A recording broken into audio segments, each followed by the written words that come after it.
Salut à tous, j'espère que vous allez bien. En tout cas, moi ça va.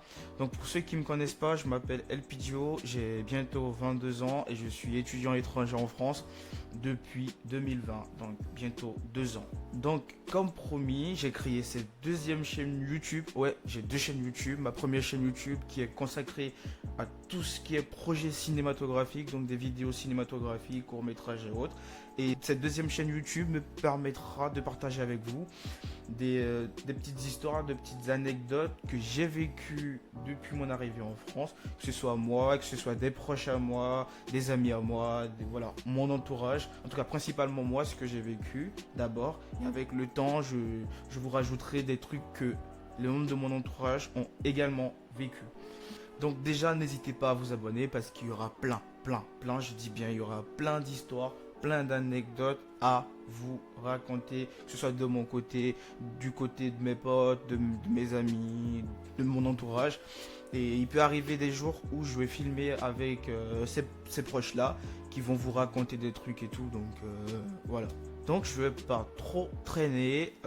Comme vous l'avez sans doute remarqué dans le titre, aujourd'hui je vais beaucoup plus rester basé sur mon départ d'Afrique, mon arrivée sur le territoire français, c'est-à-dire mes premiers instants, comment... Déjà, je vais vous raconter comment j'ai vécu le truc, en sachant que je dois venir en France, je dois venir continuer mes études en France, mes premiers instants. Voilà, ce sera pas grand-chose, mais on ira tout doucement parce qu'il y a vraiment beaucoup de choses à vous raconter. Donc, on remonte en 2020, non, disons 2019, parce que j'ai fait la procédure Campus France en fin 2019, disons octobre-novembre 2019. Pour ceux qui savent pas ce que c'est une procédure qui permet aux étudiants étrangers de pouvoir venir continuer leurs études en France. Voilà, donc j'ai fait la procédure fin 2019 et j'ai eu les résultats aux environs de mai-juin 2020. Voilà, donc j'ai postulé dans trois universités. Ouais, Bordeaux, Strasbourg et Montpellier. Donc j'ai eu deux acceptations sur trois, donc deux acceptations, un refus. Des acceptations de Bordeaux et de Montpellier et un refus de Strasbourg. Donc pour ceux qui se demandent, ouais, là Théo actuellement, je suis à Montpellier depuis bientôt 2 ans. Donc j'ai décidé de venir vivre à Montpellier. Voilà, j'ai eu mes acceptations. J'ai décidé de choisir Montpellier comme ma destination. J'ai fait la procédure de visa logique et bien, on m'a octroyé le visa. Franchement, tout se passe bien jusque-là. Le jour de mon voyage, je suis à l'aéroport vers 23 h avec toute ma famille. Tout le monde a pleuré sauf moi. J'ai fait le mec dur. Franchement, j'ai pleuré dans l'avion, mais pas devant mes proches, quoi. Avec mes proches, j'étais plutôt, ouais, ne vous en faites pas, je vais en France pour les études, je vais sûrement revenir, vous voyez, c'est pour... J'étais triste, j'avais envie de pleurer, je pleurais au fond de moi et j'ai coulé les larmes dans l'avion et même ici. Donc j'ai juste joué au mec. Donc du coup, le voyage se passe super bien dans l'avion et tout ça se passe super bien. Normalement, j'avais un proche de la famille qui devrait m'accueillir à Paris. Mais ce qui se passe, c'est quoi? Mon avion atterrit 1 heure plus tôt que prévu. Donc je devais atterrir à 6 h du mat et je me retrouve à Paris à 5 h du matin. Et du coup, logique, le proche qui doit m'accueillir à Paris n'est pas là. Il n'est pas encore là. Donc déjà, mes premiers moments sur le sol français, c'est l'attente. Donc j'ai dû attendre 1 heure. Mais lui-même, il était en retard en plus. Donc j'ai dû attendre 1 heure, voire 2 heures. 2 heures, je pense. Là, à rien faire, bon, j'ai fait les formalités quand tu viens et tout. C'est pendant ces 2 heures d'attente là que j'ai mon premier problème. Bon, des gens vont trouver que c'est pas un problème, mais c'est quand même un problème. C'était un problème pour moi. Sans faire exprès, je brise l'écran de mon téléphone. En plus, c'était un iPhone 6S Plus. Dans le temps, ça coûtait cher. En plus, je l'avais acheté cher. Vous allez me dire, ouais, dans le temps, les gens avaient déjà l'iPhone X et tout, mais je m'en fous. J'avais la 6S Plus. Elle était pratiquement neuve. Je venais à peine de l'acheter au pays avant de venir. Et je me retrouve à briser, sans faire exprès, le téléphone il est tombé sur la face quoi. Donc ça c'est le premier truc que j'ai déjà vécu, j'étais dégoûté. L'écran il était complètement fissure. J'avais pas de protège-écran, je sais pas comment vous appelez ça, mais j'avais pas de protection. Donc mon écran était foutu. Donc ça, mélangé à l'attente, imaginez ce que j'ai dû vivre à l'instant T quoi. J'étais dégoûté. Donc, mon prochain question, il vient, il finit par venir. Bon, au moins, je pouvais continuer à recevoir des appels avec mon téléphone. Donc, ce proche-là, il vient. Déjà, on a galéré à se voir parce que l'aéroport, c'était tellement grand. C'était ma première fois dans un aéroport pareil. C'était très grand. Donc, on a eu du mal à se retrouver, mais on s'est quand même retrouvé. Donc, tout s'est bien passé et tout. On a pris des billets pour le train parce que j'ai pas traîné à Paris. J'ai automatiquement pris le train à 11h pour Montpellier, parce que je voulais pas traîner à Paris, quoi. Je voulais plus vite venir dans ma ville et tout. Donc, on prend le train à 11h, 4 heures de route. Ouais, dans le train, c'était 4 heures. 4 heures de route, ça s'est passé très vite parce que dans les trains ici, ça se passe généralement vite. Tu as ton ordinateur, pendant le trajet, tu peux regarder un film ou ce que tu veux. Donc, c'était passé généralement vite. En plus, j'ai discuté avec ce proche-là, on a parlé de tout et de rien. Donc, on est arrivé à Montpellier. Je ne pouvais pas. Déjà, un petit détail, j'avais déjà loué un appartement avant de venir en France. Donc, j'avais un studio de 18 mètres carrés qui m'attendait déjà. Mais le problème, c'est que je suis arrivé un dimanche. Donc, les agences immobilières ici ne travaillent pas le dimanche. Donc, je ne pouvais pas récupérer les clés de mon appart le dimanche. Donc, je ne pouvais qu'attendre le lundi matin pour rentrer dans mon appart. Donc, ce qu'on a fait avec mon proche, on a loué un hôtel sur Montpellier, dans le centre-ville. Et on a dû passer la journée, genre l'après-midi et la soirée du samedi, la nuit du samedi, du dimanche jusqu'au lundi. Voilà. Et c'était bien, je me suis baladé un peu avec le GPS bien sûr, parce que c'était très grand, c'est pas pareil quoi. Le dépaysement il est total. Le lundi matin, je vais pas trop traîner sur des détails, on ira vraiment droit au but pour que voilà. Donc le lundi matin, l'agence immobilière vient, nous fait visiter l'appartement, tout se passe bien, l'état des lieux, nickel. Voilà, j'ai oublié un détail pour ceux qui se demandent aussi, tu fais quoi comme étude en France? J'étais venu ici pour faire le cinéma. Donc j'ai fait 1 an de cinéma à la fac. Mais actuellement, je suis en alternance community manager, donc je suis dans le domaine du marketing digital. Donc voilà.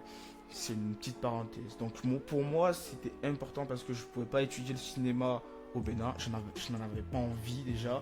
Et les conditions dans lesquelles le cinéma se dispensait, c'était pas, ça me plaisait pas. Donc voilà. Donc pour moi, c'était un rêve de venir ici, surtout pour les projets que j'avais. Pas parce que c'était juste la France. Donc ça, c'est un autre débat que je ferai. Il y a des gens, leur rêve, c'est juste de venir en Europe, en France. C'est respectable, ils ont leur raison, mais moi c'était pas forcément ça, c'est parce que j'avais beaucoup de choses à faire, beaucoup de choses à réaliser, et voilà. Donc on est dans mon appartement, on a fait l'état des lieux, je me suis installé. Du coup, mon proche en question qui m'a ramené sur Montpellier, il m'a dit, bon, Pidio, tu voulais venir en France, t'es en France, tu t'es installé, maintenant je ne peux plus t'aider.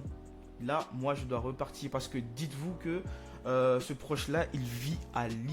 Il vit à Lille. Et Lille et Montpellier, c'est deux extrêmes opposés. Lui, il est complètement dans le nord et moi, je suis complètement dans le sud. Vous vous rendez compte? Moi, je me suis dit, il va peut-être passer la journée avec moi et qu'on essaye de découvrir un peu mon quartier ensemble. Mais non, il m'a dit non, là, t'es assez grand, tu voulais venir en France, tu vas te débrouiller. Et c'est normal, moi je l'ai compris parce que il avait aussi son boulot, il a laissé son boulot pour me permettre, pour m'accompagner ici et tout. Donc voilà. Donc je me suis retrouvé seul dans une ville où je ne connaissais personne. Donc je partais de zéro. Vraiment de zéro quoi. Aucune connaissance, vraiment rien. Donc, pour faire un résumé, déjà le premier truc qui m'arrive en venant en France, c'est mon téléphone qui est complètement abîmé. Mon écran qui est complètement fissuré. Limite, j'avais du mal à lire les messages et tout. Donc, il fallait que j'achète un autre téléphone. Les gens vont se dire, ouais, tu achètes un autre téléphone, ça va, tu règles ton problème et puis c'est tout. Mais, laissez-moi vous dire que ici, acheter un téléphone, ça coûte un bras. Je peux vous dire que ça coûte un bras ici, acheter un téléphone. C'est pas comme chez nous. Donc, j'ai dû claquer une partie de mes sous. Je suis venu avec de l'espèce. Le temps de créer mon compte bancaire ici et tout ce qui va avec. Donc, j'ai dû acheter un nouveau téléphone. J'ai dû payer mes frais de scolarité, la contribution à la vie estudiantine, des trucs et des trucs. Mais je suis venu avec de l'espèce, ça n'a pas fait long feu, quoi. Ici, l'argent, ça part très vite, très très vite. Surtout quand vous êtes débutant ici, ça part vite. Bon, là, c'est un autre débat qu'on aura au fil du temps sur la chaîne YouTube. Mon début d'aventure a commencé le soir, le premier jour où j'ai passé la nuit dans mon appart. Vous allez me demander qu'est-ce qui s'est passé. J'y viens. En fait, j'habitais au-dessus d'une pizzeria. Donc ça c'est une chose qu'il faut éviter quand vous venez. Bon, des fois vous n'avez pas le choix, mais si vous pouvez l'éviter, évitez-le au maximum. Vivre au-dessus d'un restaurant ou d'une pizzeria ou d'un snack quand vous venez à peine de venir en France. Faut éviter parce que vous serez tenté à claquer vos sous. Vous n'allez plus vouloir cuisiner, vous allez tout le temps trouver la facilité à descendre, acheter, remonter ou même commander. Ouais. Du coup, ce soir-là, je me dis, bon, je suis fatigué, le voyage et tout. Je vais pas cuisiner aujourd'hui, je vais descendre, m'acheter une pizza juste en bas. Et puis voilà, à partir de demain, je commence à cuisiner. C'est toujours ce qu'on dit, à partir de demain, mais tu cuisines jamais. Je suis descendu, je suis allé à la pizzeria. En fait, comment la pizzeria. En fait, là, c'est là j'ai vécu mon premier truc. Et je ne sais pas si je peux appeler ça de la discrimination, du racisme, du rejet, ou si c'était juste dû au Covid. Parce que dites-vous que je suis arrivé en plein Covid en fait. Donc il y avait le Covid chaud et tout. Donc c'était dans une situation, je suis arrivé dans une situation délicate. Donc vous allez me dire dans les commentaires à la fin de la vidéo si c'était du racisme pour vous, racisme, rejet, discrimination raciale ou si c'était parce que c'était le Covid. Vous allez juger ces deux cas que j'ai vécu en 2 jours je crois. Donc ce jour-là j'étais à la pizzeria. En fait, je descends pour aller à la pizzeria. Je rentre dans la pizzeria. La pizzeria, je vous explique comment ça se présente pour que vous puissiez comprendre. Il y a une terrasse. La pizzeria a une terrasse où il y a des bancs, des longs bancs où vous pouvez vous asseoir pour attendre. Donc, vous rentrez, il y a la terrasse de la pizzeria, il y a l'intérieur de la pizzeria où vous rentrez, passez votre commande, vous ressortez pour attendre sur la terrasse. Vu qu'il y avait le Covid, ils ne voulaient pas qu'il y ait trop de monde à l'intérieur de la pizzeria.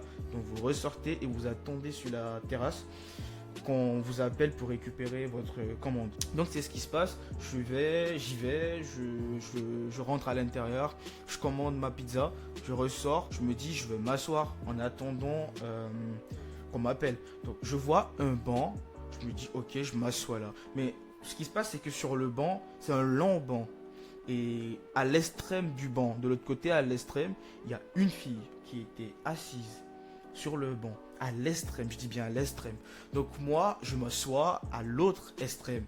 Sachant que le banc, il est quand même un peu long. Hein. Elle était à l'autre extrême. Moi, je m'assois au second extrême. Pour pas qu'on me dise Covid, ouais. Donc moi-même, j'avais peur en plus. Donc j'étais à l'autre extrême. J'étais sur mon téléphone cassé dans le temps parce que je ne l'ai pas encore changé, c'était le premier soir. Donc j'étais sur mon téléphone, j'essayais de lire les messages et tout. Et ce qui se passe, c'est que je sens qu'on me regarde. On n'était pas seul, hein, il y avait des gens et tout. Donc je sens qu'on me regarde. Cette sensation, vous l'avez toujours quand vous venez à peine de venir en France. La sensation que tout le monde vous regarde. Des fois, ça s'avère vrai, des fois pas du tout, c'est dans ta tête. Mais là, je sentais vraiment que quelqu'un me regardait. Donc du coup, je bouge la tête, je regarde à l'autre extrême et je vois effectivement qu'il y a la fille qui me regardait. Et c'était pas un regard gentil. C'était vraiment, qu'est-ce qu'il fait à côté de moi, lui? Allez, dégage, tu vois. Donc, je n'étais pas bien. Je me suis dit, mais pourquoi on me regarde comme ça? C'est bizarre, quoi. En plus, si j'étais à côté d'elle, j'aurais peut-être compris. Vas-y, Covid, fais attention et tout. Et j'avais en plus le masque, on avait tous le masque, je crois. Et je me sentais bizarre. Je me dis, mais pourquoi on est en train de me regarder de cette façon? Et elle me regarde vraiment presque méchamment. Bon, moi je me dis c'est pas grave, bon, je m'en fous. De toute façon, on m'a prévenu, bon, reste sur ton téléphone et tu prends ta commande et tu t'en vas, quoi. Mais je sentais quand même que les regards, ça persistait, le regard persistait.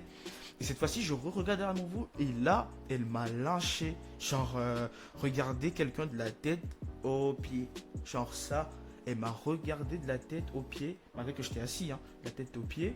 Et elle s'est levée, elle s'est éloignée du banc où j'étais. Moi, dans ma tête, je me suis dit, ok, elle s'est levée, c'est parce qu'elle voulait recevoir un appel ou elle voulait faire une note vocale et elle voulait pas que quelqu'un entende. Parce que moi, je le fais des fois.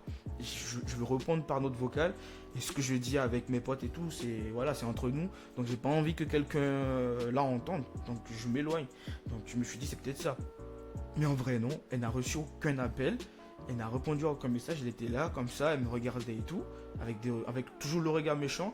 Et elle est restée dans un coin de la terrasse. Limite, elle était prête à rester debout. Je sais pas pourquoi. parce que j'étais... Et pourtant, il y avait des gens qui étaient assis sur le même banc, qui se connaissaient pas, hein. Donc pourquoi d'un coup elle décide de réagir comme ça avec moi? Je ne sais pas. C'était vraiment gênant et c'est là que je me suis senti pour la première fois un peu écarté ou un peu rejeté. Je me suis dit bon c'est pas grave, t'es plus fort que ça, t'es plus grand que ça, c'est pas grave. Donc je suis resté sur mon téléphone, j'ai pris ma pizza et je suis remonté.